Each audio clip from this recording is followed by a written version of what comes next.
యేసుక్రీస్తు ప్రభువారు భూమి మీద జీవించిన కాలంలో హేరోదుకు ఒక పేరు పెట్టాడు. ఏంటంటే, మీరు వెళ్ళి ఆ నక్కతో ఇలా చెప్పండి అని.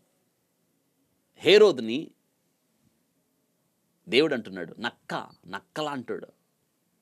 హేరోదు చాలా కపట స్వభావి, ద్వేష స్వభావం గలవాడు, అధికార వాంఛ కలిగినవాడు, అనాలోచితమైన నిర్ణయాలు తీసుకునేవాడు, స్త్రీలోలుడు. అందుకే దేవుడు అన్నాడు ఆ నక్కతో.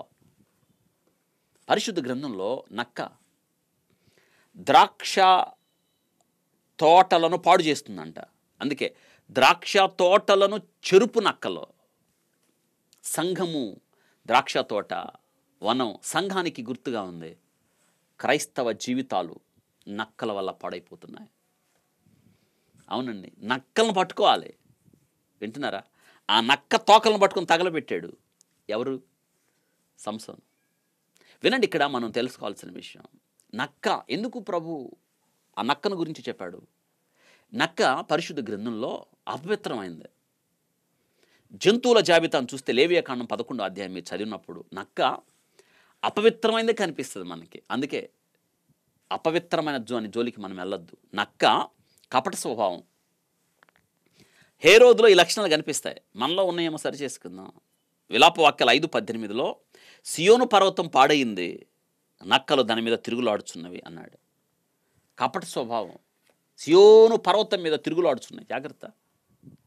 కపట స్వభావం. హేరోదుదంతా కపట స్వభావమే. నక్కలు బలహీనమైనవి నిజంగానే. నెహెమ్యా గ్రంథం 4వ అధ్యాయం 3వ వచనంలో పాడైన యెరూషలేము గోడలు కట్టడానికి వచ్చిన నెహెమ్యాకు చుట్టూ శత్రువులే. సన్బలటు టోబి అనేవారు వచ్చి ఆ గోడ కడుతుంటే వాళ్ళు అన్న మాట ఏంటో తెలుసా? అమ్మోనీడైన టోబియో అతని యొద్ద ఉండి ఏమంటున్నాడంటే, వారు కట్టిన దానిపైకి ఒక నక్క ఎగిరినట్టయితే ఆ గోడ కూలిపోద్ది. అంటే నక్క దూకితే, నక్క బలహీనమైంది, అంత బలహీనమైన జంతువు దూకితే ఈ గోడ పడిపోద్దని హేళన చేశాడు. అతడు అంటాడు, దుర్బలులైన యూదులు ఏం చేస్తారు మనకి? దుర్బలులా కాదు, వారు దేవుళ్ళ బలవంతులు. ఈ నక్క పాడైన స్థలంలో జీవిస్తుంది, బ్రతుకుతుంది. నక్కల బొరియల్లోకి వెళ్ళిపోతూ ఉంటుంది.